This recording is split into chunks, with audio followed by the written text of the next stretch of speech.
The Women's March was a worldwide protest that took place on January 21st, 2017 to advocate legislation and policies regarding human rights and other issues, specifically women's rights, reproductive rights, LGBTQ+ rights, civil rights, workers' rights, ending violence, and many more. In the light of this recent event, my partner, Addie Watts, and I inquired, how do these movements affect our classmates and teachers? Are these issues important to the students and staff of our school? Is it important to inform our viewers about this event? So we took the liberty of asking a few people at North their opinion on the subject.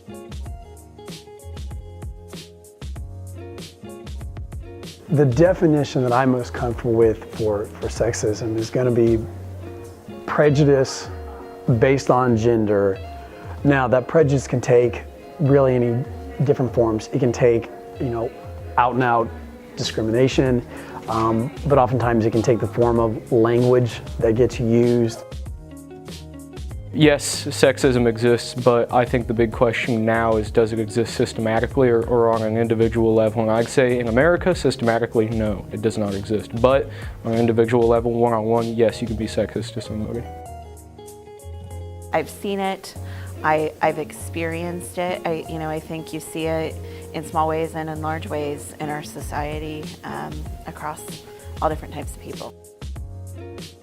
I haven't experienced it affecting my life, or not that I've noticed, but I do, it's just like the phrases that you hear of like crying like a girl, or like you're a guy, you should be able to do this, and things like that, which I do find those to be kind of sexist, but I don't also see a reason to be offended by them because it's not an offensive term. The problem with this idea of a woman as a lady is you take away her agency.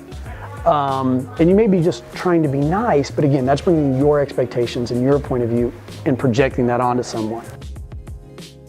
Equal opportunity. I think human rights is like a debatable thing, like philosophically. So I couldn't really tell you what is a right, what isn't a right. I mean, within our government, should all men and women have access to equal rights within the U.S. government? Absolutely, because it's written into code and law and affects all U.S. citizens regardless of their race or gender. So yes, in that sense, rights in the terms of broad, universally, I don't know, because it's arbitrary. So, should men and women have equal rights in the U.S. government? Yes. Equal opportunity? Yes. Equal rights? I can't tell you.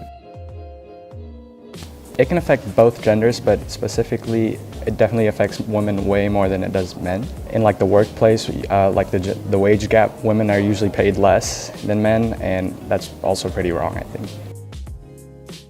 I think it does affect both, and I know, especially right now with a lot of the things on the news, a lot of people really have the feminism aspect that we're seeing, but I think and I hope that will also open other conversations for people to think not just about our expectations in terms of gender when it comes to women, but also our gender expectations when it comes to men. And I think things are starting to change, but I think men can be affected too.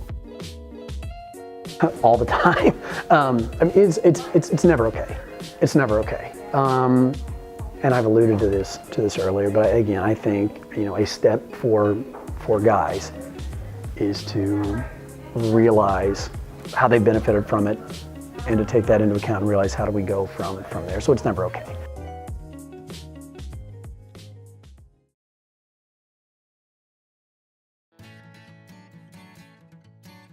I started doing gymnastics because all of my cousins and my sister did it, and so I've just done it since a young age. Our season is going pretty great. I have only fallen on vault once at the East meet, so having made most of my routines, I feel like I'm doing pretty well. I hope for myself to hit most of my routines and to place at most of the meets, and for the team I hope that we can go to state again. My best event is either floor or vault. Over the season, most improvements are on form and execution. We have improved on the skills that we're doing and how we do them. My favorite moment was when Emma Cooper, one of my teammates, she threw her souk vault for the first time and she made it, and we were very happy for that.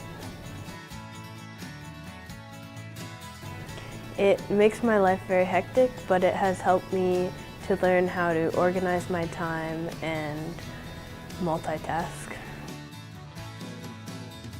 I enjoy gymnastics because it allows me to escape from the world and just focus on doing gymnastics.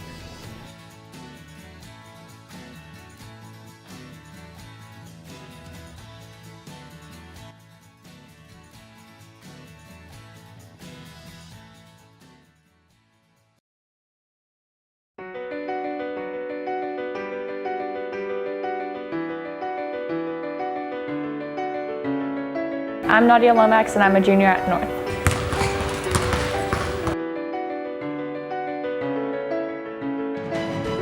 Technically from like August to February because our conditioning starts in August and then the actual season starts in October-ish.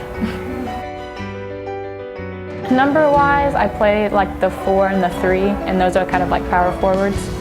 My position in basketball games help me like kind of drive to the basket a lot of the time, and those are kind of just easy baskets to, those are actually the easiest baskets to get in the game.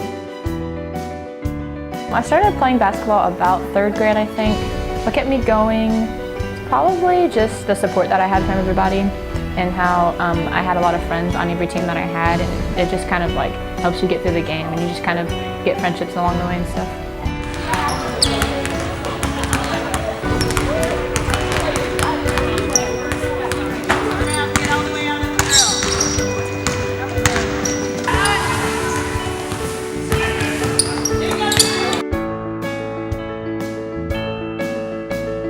Basketball kind of means a lot to me at the moment because it's kind of what I've grown up doing, and it's kind of how I've been able to find myself and like who I fit in with and stuff like that. I think honestly the camaraderie of the team and the players and the coaches actually keep me going throughout practices, even if I'm having a bad day, and it just kind of, it's your strength, I guess.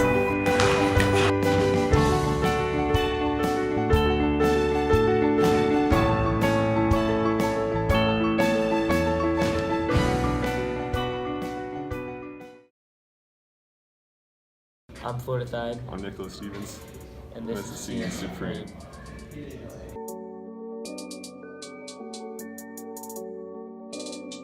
So we came up with the Supreme design and Louis Vuitton design because there's a lot of hypebeast junkies here at North, and we figured out that if we would combine like the normal design with Columbus North gear, we would get a lot of attention and people would be interested in buying it. So one of our friends, he created this logo with one of his buddies, and the brand is called 5 a.m. Apparel. Mm-hmm. And so they created this, and it was sort of a challenge between like us two. It was like a rivalry thing, and we decided to like who can create a better shirt and who would sell more. Yeah. And so currently they have more sales than us, but we just started out and they started out like 5 months ago, so I think we're in good hands. We have around like 30 orders right now, so yeah. We have an Instagram called @cnsupreme_, and pretty much what we do is we just post pictures of the designs that we make, and people can DM us requesting one, or just see us in person, or we also accept email, letters, phone calls.